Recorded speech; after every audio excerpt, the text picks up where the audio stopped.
ओडिशारे hidden village रे medicine pharmacy रु नुहे आसुची जंगल रु हजार हजार वर्ष पुराना आयुर्वेदिक रहस्य आज भी यह जगार जीवंत अच्छी। किंतु आश्चर्यर कथा यह कि मॉडर्न हॉस्पिटल थिले मध्य लोक माने कहीं ये जगह को आछंती ट्रीटमेंट पाई। तो चलंतु एबे एक्सप्लोर करिबा ओडिसा रो मिस्टीरियस आयुर्वेदिक विलेज को। जय जन सामान्य मु वेलकम करछु मोर YouTube ब्लॉग को। आज हम ओडिसा रो एमिति गोटे विलेज को एक्सप्लोर करिया जेउंटी कि एबिका टाइम रे भी लोक माने हॉस्पिटल ट्रीटमेंट टू बेसी आयुर्वेदिक ट्रीटमेंट को विश्वास करछन। तो चलो आमे से गां को एबे जिबा देखिबा सेठी कोवळा कोन ट्रीटमेंट करा होची आ केमिति कोन लोक मानकर रोग सब ठीक होची सेटा हम आपण मानको मो वीडियो माध्यम रे देखेबी। तो चलो जिबा।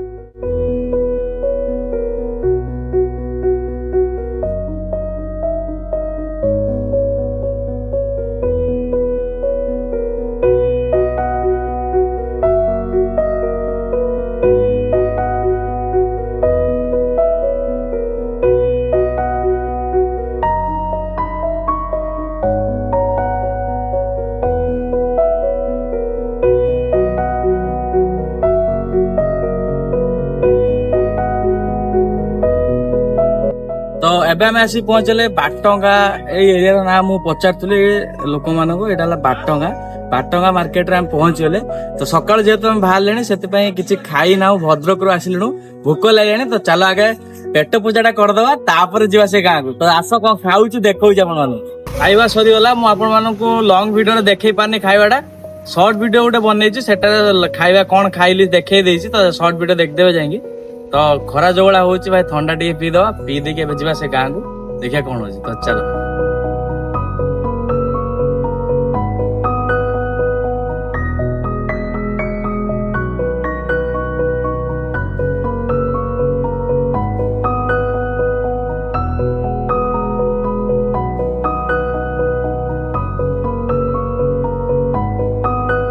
फाइनली आसी हम से जगार पहुंची गले। भाई विश्वास करेनि गोटे मेडिकल भी एते लोक हेबेनि जे माने एठी जो बड़ा लोक होचंदी माने केमाने से पड़गला लोकन को खाली देखो टिके ये किछि न माने पाखा पाखी 300 रु 400 कार अछि। बाइक को तो छाड़ी जाओ 300 रु 400 टा माने खाली कार अछि। मुंडो खराब होला हमर 24 नंबर पड़ी छी केते लोक काल राती डु आसी के लाइन लगौचंदी। तो आम पाली पड़ू मु आपन देखौची कोहला कोन चिकित्सा सब होउची। तो चलो हम टिकट टा एबे काटी दैचंदी तापरे देखिया केते समय परे पडुची आ। फास्ट आपन ए जगह आसीबे एडी टिकट टा कटा होउची एडी टिकट टा काट साइला परे सेपटर जहाँ भी किछि होउची चिकित्सा जहाँ भी करूचंती सब सेठी सेपटर होउची सेटे होला परे मेडिसिन सब आसीबो पुणी एठी के आसीबे मेडिसिन आपन नै कि जाई परिबे। तो आमर तो 24 नंबर खातार पड़ी देखिए केते कौन पड़ी भाई बहुत भिड़ अच्छी। तो चलो देखिए कौन होची कौन नहीं। तो आपण एई बाटे ही आसीबे।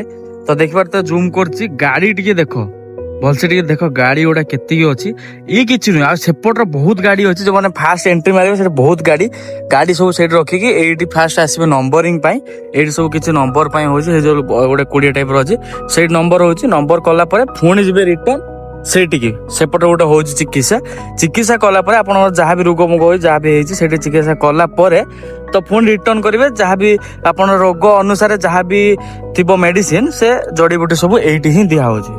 तो आप आसबे तो यहीपटे ही आसतु भाई अलग प्रकार भिड़ होती आसबे सका आसतु पूरा भाई जगह अलग प्रकार पहाड़ पाखे किंतु खरा जो भाया हो सही होनी ये सब गाड़ी रखापी सब यपटे ही जगह अच्छी एपट देखे दो देख ये केते गाड़ी देख पारतो सेपट रे भी बहुत गाड़ी आईपटे हला आमे आस्तिलु भाई पूरा बहुत 1 किलोमीटर पाखा पाखी एइवाल पूरा लाइन लागिची गाड़ी बहुत भीड़ होची बहुत माने गोटे नॉर्मल मेडिसिन माने गोटे मेडिकल एते भीड़ होबनी जति केठी होची।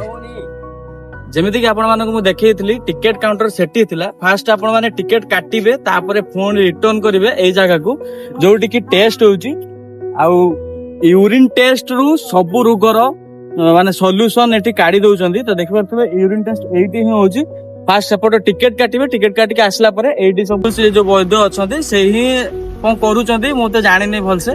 तो चलो देखिबा कोन होची कोन नै आसो देखिबा। ये हेउचंदी से फेमस कविराज रघुनाथ हेम्ब्रम ଯିଏ କି ନିଜର ପୂର୍ବପୁରୁଷ ଆଉ ଫ୍ୟାମିଲି ଟ୍ରାଡିସନରୁ ଆୟୁର୍ବେଦିକ ଟ୍ରିଟମେଣ୍ଟ ଶିଖିକି ଆସିଛନ୍ତି।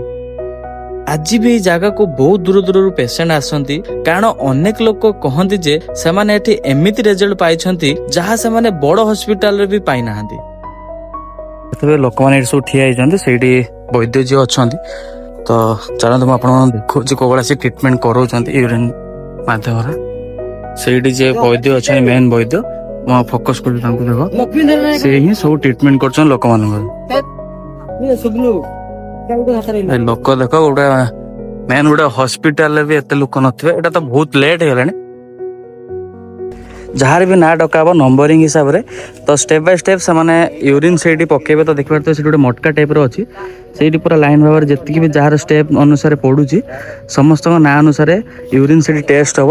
ଟେଷ୍ଟ ହେଲା ପରେ ସେ ପୁଣି ଟେଷ୍ଟ କଲା ପରେ ଯାହା ବି ମାନେ ରୋଗ ଅନୁସାରେ ଯାହା ବି ମେଡିସିନ ଅଛି, ତ ମେଡିସିନ ସବୁ ସେଠି ଯୋଉଠି ଟିକେଟ କାଉଣ୍ଟର ଥିଲା ସେଇଠି ଟିକେଟ କାଉଣ୍ଟର ପାଖରେ ମେଡିସିନ ଅଛି ଦିଆଯାଉଛି।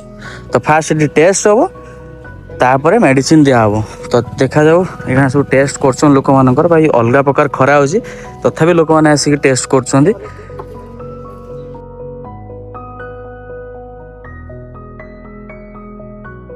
ତ ଆପଣମାନେ ତ ଦେଖିଲେ କୋଭଳିଆ କଣ ଟେଷ୍ଟ ହଉଛି ୟୁରିନ୍ ଟେଷ୍ଟ। ତ ସେଠି ଆମେ ୟୁରିନ୍ ଟେଷ୍ଟ କୋଭଳିଆ କଣ ହଉଛି ଆପଣମାନଙ୍କୁ ଦେଖେଇଲି। ତ ଚାଲନ୍ତୁ ଏବେ ଦେଖିବା ମେଡିସିନ କୋଭଳିଆ ଦିଆହଉଛି, ଯୋଉଟା କି ନର୍ମାଲ ଟେବଲେଟ ନୁହେଁ, ଜଡିବୁଟି, ଯୋଉଟା କି ଜଙ୍ଗଲରୁ ପୁରା ଆସୁଛି। ତ ଚାଲନ୍ତୁ ଆପଣମାନଙ୍କୁ ଦେଖଉଛି କୋଭଳିଆ କଣ ଲୋକ ବହୁତ ଭିଡ ହଉଛି ଏଠି, ଦେଖିବା କୋଭଳିଆ କଣ ମେଡିସିନ ଦଉଛନ୍ତି। ତ ଆସ, ଏଇ ଯୋଉ କୁଡିଆ ଏଇଠି ହିଁ ଦିଆ ହଉଛି। ଆମେ ସେପଟରୁ ପୁରା ଆସିଲେ, ଏଇ ପୁରା ସେପଟରୁ ପୁରା ସେଠି ଟେଷ୍ଟ ହଉଛି। ଟେଷ୍ଟ ସରିଲା ପରେ ଲୋକମାନେ ଏଠିକି ପୁଣି ରିଟର୍ନ କରୁଛନ୍ତି, ଯୋଉଠିକି ଟିକେଟ କଟା ହଉଥିଲା। ଏଠି ଫାଷ୍ଟ ଟିକେଟ କାଟିବେ, ଆସିବେ ମାନେ ଏଠି ଫାଷ୍ଟ ଟିକେଟ କାଟିବେ। ଟିକେଟ କାଟିଲା ପରେ ଟେଷ୍ଟ ପାଇଁ ଯିବ ୟୁରିନ୍ ଟେଷ୍ଟ। ସେଠି ଟେଷ୍ଟ ସରିଲା ପରେ ମେଡିସିନ ଦିଆହବ। ଯୋଉ ବି ଆପଣମାନଙ୍କ ରୋଗ ଥିବ, ରୋଗ ଅନୁସାରେ ଯାହା ବି ସଲ୍ୟୁସନ ଅଛି ସେ ତାର ମେଡିସିନ ଦିଆହବ।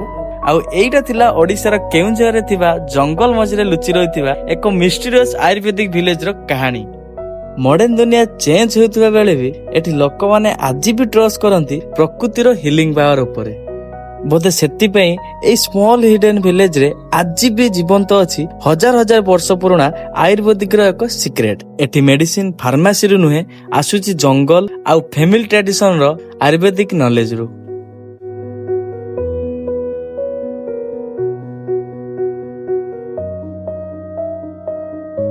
ମୁଁ ତ ଆପଣମାନଙ୍କୁ ମୋ ଭିଡିଓ ମାଧ୍ୟମରେ ଦେଖେଇଦେଲି କେମିତି କଣ ଏଠି ଟ୍ରିଟମେଣ୍ଟ ହଉଛି, ଆଉ କେମିତି କଣ ସବୁ ମେଡିସିନ ଦିଆହଉଛି ଜଡିବୁଟି ମାଧ୍ୟମରେ। ଜଡିବୁଟି ତିଆରି କରାଇ କୋଭଳିଆ କଣ ସବୁ ଟ୍ରିଟମେଣ୍ଟ ଚାଲିଛି, ଆଉ କୋଭଳିଆ କଣ ମେଡିସିନ ସବୁ ଦିଆହଉଛି।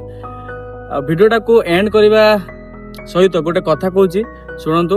ମାନେ ଆମେ ଯୋଉଟା ଆଜି ମାନେ ନିଜେ ଫିଲ୍ କଲୁ, ଯଦି ଆପଣ ମାନେ ଏଠିକି ଆସୁଛନ୍ତି ତ ପୁରା ଯଦି ସକାଳୁ ଆସୁଛନ୍ତି ତ ଠିକ ଅଛି। ଯଦି ଟିକେ ବି ଲେଟ୍ ହେଇଯିବ ପୁରା ବହୁତ ଲମ୍ବା ଲାଇନ ଲଗାଇବାକୁ ପଡିବ। ଏଠି ଯେହେତୁ ବହୁତ ଭାଇରାଲ ହେଇଗଲାଣି ଜାଗାଟା, ବହୁତ ଲମ୍ବା ଲାଇନ। ଆମେ ସକାଳୁ 3ଟାରୁ ବାହାରିଲୁଣୁ, ଭଦ୍ରକରେ 3ଟାରୁ ବାହାରିଛୁ। ଏଠି ଆସିକି ଟିକେ ଲେଟ୍ ହେଇଗଲା ବୋଲି ବହୁତ ଲମ୍ବା ଲାଇନ ଲଗାଇବାକୁ ପଡିଲା। ଆଉ ସବୁଠୁ ବଡ କଥା ଭାଇ, ଏଠି ଇଲେକ୍ଟ୍ରିସିଟି ବି ନାହିଁ, ଆଉ ପାଣିର ଅଭାବ ବି ବହୁତ ଅଛି। ଗୋଟେ ନଳକୂଅ ଅଛି, ଭାଇ ସେପଟରୁ ଆମେ ଖୋଜି ଖୋଜି ଯାଇ ନଳକୂଅରୁ ପାଣି ନେଇକି ଆଇଲୁ। ଆଉ ଭାଇ ବହୁତ ଭିଡ ହଉଛି, ଖରା ବି ସେଇଭଳିଆ ହଉଛି। ତ ଆପଣ ମାନେ ଯଦି ଆସୁଛନ୍ତି ପାଣି ନେଇକି ଆସନ୍ତୁ, ଏତିକି ମୁଁ କହୁଛି, ପାଣି ବି ଆଣନ୍ତୁ। ଆଉ ଏଠି ଇଲେକ୍ଟ୍ରିସିଟି ନାହିଁ, ପାଣିର ଅଭାବ ହଉଛି, ଆଉ ରାସ୍ତା ବି ବହୁତ ଅଡ ଅଛି। ତ ବହୁତ ଭିଡ ହଉଛି, ସେଥିପାଇଁ ଆପଣ ମାନେ ଯଦି ଆସୁଛନ୍ତି ପାଣି ନେଇକି ଆସନ୍ତୁ। ଖାଇବା କିଛି ଯଦି ଅଛି ଆଣନ୍ତୁ। ଆମେ ବି ଏଠି ଆସିଥିଲୁ ଖାଇବା ପାଇଁ, ଖାଇବା ବି ଏତେ ଭିଡ ହଉଛି, ହୋଟେଲରେ ଖାଇବା ବି ଏଠି ସରିଯାଉଛି। ତ ଏତିକି କହୁଛି, ଆପଣ ମାନେ ଯଦି ଏଠି ଏ ଜାଗାକୁ ଆସୁଛନ୍ତି ତ ସକାଳୁ ଆସନ୍ତୁ। ଆଉ ଯଦି ଟିକେ ଲେଟ୍ ହେଇଯିବ ବହୁତ ଭିଡରେ ଠିଆ ହେବେ। ପ୍ଲେସ ଟା ଟିକେ ଦେଖ, ପୁରା ପାହାଡ ତଳେ ସେ ଜାଗା ସବୁ ଅଛି, ସେଥିପାଇଁ ପାଣିର ବହୁତ ଅଭାବ ଅଛି। ତ ବହୁତ କିଛି ସମସ୍ୟାରେ ଆମେ ଆଜି ପଡିଛୁ ବୋଲି ମୁଁ ସେଥିପାଇଁ ଆପଣମାନଙ୍କୁ କହିଲି ପାଣି ଯେମିତି ହେଲେ ଆଣନ୍ତୁ। ଆଉ ବହୁତ ଭିଡ ହଉଛି ଜାଗା, ତ ଯାହା ବି କରୁଛନ୍ତି ଦେଖିକି କରନ୍ତୁ। ଭିଡିଓଟି ମୋର ଏଇଠି ମୁଁ ଶେଷ କରୁଛି। ଯଦି ଭିଡିଓଟି ଆପଣମାନଙ୍କୁ ଭଲ ଲାଗିଥିବ ଲାଇକ୍ କମେଣ୍ଟ ସେୟାର କରିବେ। ଆହୁରି ବଢିଆ ବଢିଆ ଭିଡିଓ ସବୁ ଆଣିବି, ତ ସବସ୍କ୍ରାଇବ କରିକି ରଖିଥାନ୍ତୁ। ରହିଲି, ଜୟ ଜଗନ୍ନାଥ।